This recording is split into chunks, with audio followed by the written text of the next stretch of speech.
Hey everybody,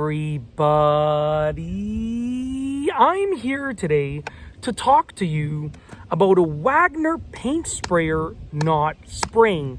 I'll be going over how to fix it easily in this easy tutorial. Let's get right into the video. This will be an easy tutorial, but also a full tutorial because I'll be going over a variety of different fixes that you can try for your Wagner paint sprayer. So let's get right into this video. Now this is the Wagner Flexio 2000 paint sprayer, but most of the Wagner paint sprayers, if you encounter a problem with them, you can probably use the same steps roughly to troubleshoot them. So obviously be sure to check out your owner's manual to look for specifics for your own specific paint sprayer. But if you're looking for general ideas and general steps, then you can try these out with most paint sprayers. Even if they're not Wagner ones, you can probably still try them out. So let's get right into this video. First and foremost, you want to listen to whether or not you hear the air actually moving. So when I spray this, you want to listen for the sound. If you hear that sound, that means you at least have power going to the sprayer and the air is moving. But if you don't hear that sound, then the first step is you need to be able to hear that sound because that's what sends the material, the paint, out of the sprayer. If you don't hear that sound, then it doesn't matter what you do on the front end, the back end of it is not working, where the actual air moves over here. So what I'm going to do is I'm going to show you the two simple steps that you need to try. First and foremost, make sure that it is plugged in. I know this sounds crazy, but make sure that it's plugged in. A lot of people try and use it, they forget to plug it in, they wonder why it's not working, and you know what, they plug it in and it works. So make sure it's plugged in, okay? If it is plugged in, the second thing that you want to take a look at is the conditions of the cords. So take a look at if the actual cord coming from the sprayer, or if you're using an extension cord, like this, if there's issues with them. So if the cord coming from the sprayer is frayed, is broken, whatever the case is, or the extension cord has issues, then obviously that could be part of the problem. And maybe you want to try plugging the sprayer directly into a wall outlet. If your extension cord is iffy, you want to try plugging it directly into the wall.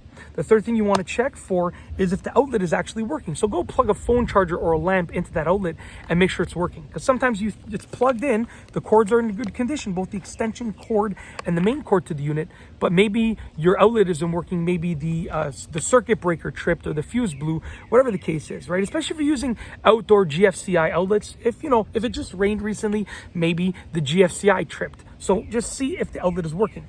So hopefully you can get your air working with those three steps. With those, I think there was about 3 steps, give or take. And if your air is working and it's still not spraying, then you can move on to the next steps, which are all on the front end of it.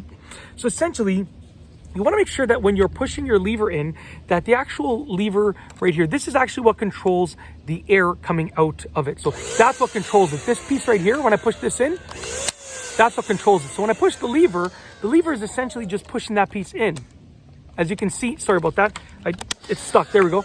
That lever is just pushing that thing in right there. So you want to make sure when you're pushing your lever that piece is getting pushed inward as well, okay? If that's working, then you want to start looking at even further forward. So is there material in the actual canister over here? A lot of people wonder why they're not spraying any paint, why their sprayer's not working with any paint, and they forgot to load it up with material. There's just water in mine, but make sure, and you can test it out with water as well. Take out the paint, test it out with water, but make sure there's material in there. The next thing, make sure you have your intake piece installed. Essentially, this intake piece right here grabs the material from the bottom of the canister and then allows it to spray out. So if this piece is not installed or is not installed properly, you're going to have an issue getting the material to spray out of the sprayer. So make sure your intake piece is installed. And if it is installed, you want to remove it and you want to make sure that it is not clogged. So take a look at the actual intake piece, make sure it's not clogged. Also, you can look directly up where the intake piece leads to, make sure it's not clogged in there. And then lastly, you can check the spray nozzle, make sure it's not clogged. And if all of those things don't work, then what you can do is you can give it a really thorough cleaning. Sometimes there is just a tiny little piece of debris that is blocking the paint sprayer from working. So by giving it a really thorough cleaning, as if you're trying to clean it like as if to make it brand new again, by giving it a really thorough cleaning, sometimes you can free up that little piece of debris and get your paint sprayer working once again. So that's basically it. I mean, those are a few simple steps that you can try and you can use to hopefully get your paint sprayer, your Wagner paint sprayer, spraying again. And like I said, I gave you a bunch of steps. You can try them out. One of them will hopefully fix your issue. And that's it. If you like this video, and hopefully it works for you, like I said, but you got to try, you know, you have to assess your situation. You can't just try all of them. You have to assess what is the issue. Is your air moving? Then you can move on to the last few things that I told you. If your air isn't moving, then you have an issue like with the power going to the unit, or with the actual with the actual electronics of it, or the motor of it, you know, anything that's causing it to actually not function properly with regards to the air moving. But try them out. One of them is bound to work for you, and that is essentially it. If you like this video, please be sure to give it a thumbs up. Let me know what you think down below as a comment, and of course be sure to subscribe for more great videos just like this one. And that's all I have for you today. Thanks for watching.